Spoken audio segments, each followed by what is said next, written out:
The sun was sinking low over the fields, painting the golden wheat in shades of amber and fire. The quiet breeze carried the faint scent of earth, hay, and wildflowers. On the edge of town, far from the noise of city life, lived a quiet farm girl named Emily Carter. Emily wasn't like the others at her school. She lived on a farm with her widowed father, Daniel Carter, raising cattle, tending crops, and caring for their pack of loyal sheepdogs. While the other girls wore fancy dresses and chatted about parties, Emily wore boots caked with dirt and carried the weight of responsibility on her shoulders. Her mother had passed away when she was just 10, and since then Emily had learned that silence was sometimes her best companion. But silence was also what made her a target. At Jefferson High School, Emily became the quiet girl who sat in the back row, never raising her hand, never seeking attention. For some, that quietness was a mystery. For others, it was an opportunity. The worst of them all were Jessica Miller, her cousin Ryan, and their friend Troy. They were the kind of kids who never worked for anything but mocked those who did. They hated Emily for her simplicity, for her rough farm clothes, and above all, for her refusal to fight back when they cornered her with cruel words. But one late afternoon, as the golden hour wrapped the farm in its glow, the bullies pushed things too far. Emily was walking home along the dirt road that stretched between the school and her family farm. Her backpack was heavy with books, but she didn't mind. Books were her escape, the worlds where she could live without judgment. She heard laughter behind her, the familiar, sharp, mocking laughter. Her stomach tightened. "Hey, farm girl," Jessica's shrill voice pierced the quiet. "Where are your cows? Shouldn't you be milking them instead of pretending to be one of us?" Emily quickened her pace, but Ryan and Troy moved faster. Soon they surrounded her, cutting off her path. Dust rose around them as their shoes scraped against the gravel. Ryan sneered. "Look at her, always walking alone. You know why? Because no one wants to be friends with the girl who smells like barn animals." Troy shoved her backpack off her shoulder, spilling books into the dirt.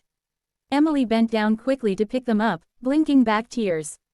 She wasn't afraid of hard work or dirt, but she hated cruelty, the way they laughed as if her pain was entertainment. Jessica stepped closer, her arms crossed. "Why don't you ever talk back? Huh, or are you too dumb?" She reached out and tugged Emily's braid. "Say something, farm girl." Emily's lips trembled, but no words came. She never wanted trouble, she only wanted peace. But peace, it seemed, was something bullies couldn't stand. And then, everything changed. From the distance came the thunder of paws. Dust swirled in the air. A deep growl rumbled, low and dangerous. Jessica froze, her mocking smile vanishing. Out of the fields charged Max and Duke, the Carters, two massive sheepdogs, their coats shining in the sunlight, their eyes locked on the bullies. Behind them, 3 more farm dogs followed, barking fiercely, their tails raised like warriors ready for battle. The ground seemed to shake as the dogs circled Emily, forming a living shield around her. Their growls grew louder, sharper, echoing through the empty road. Ryan stumbled back. What the heck? He stuttered. Troy tripped over his own shoes, scrambling to his feet as Max bared his teeth, standing tall in front of Emily like a guardian. Jessica's face turned pale. She opened her mouth to speak, but only a squeak came out. Emily, still clutching her books, finally stood tall. For once, she wasn't trembling. She looked at the bullies with quiet strength. Her voice soft but steady. "You should leave," she said. The dogs growled again, their eyes never leaving the 3 terrified teens. Jessica, Ryan, and Troy didn't need to be told twice. They bolted down the dirt road, tripping over each other in their panic, their laughter replaced with screams of fear. Emily knelt down, resting her hand gently on Max's head. The dogs relaxed, tails wagging, as if they knew their job was done. For the first time in years, Emily felt something inside her, something powerful. She wasn't just the quiet farm girl anymore. She was the girl who had protectors, who had loyalty and love that no bully could ever take away. The next day at school, the whispers began. Everyone had heard about what happened. Jessica and her gang were humiliated, their power shattered by the very thing they couldn't control, fear. They avoided Emily in the hallways now, their cruel voices silenced. But Emily didn't gloat. That wasn't who she was. She simply walked with her head a little higher, knowing that strength wasn't about shouting louder than others. It was about standing tall, even in silence. Her classmates began to notice her differently.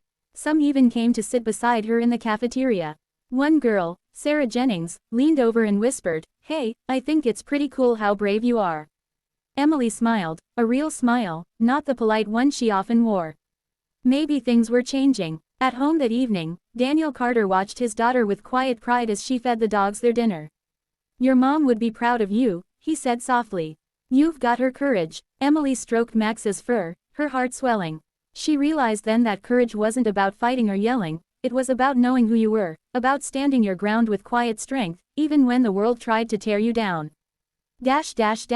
Years later, Emily would remember that day not as the day she was cornered, but as the day she discovered her voice, through the loyalty of her dogs, through the love of her father, and through her own quiet resilience.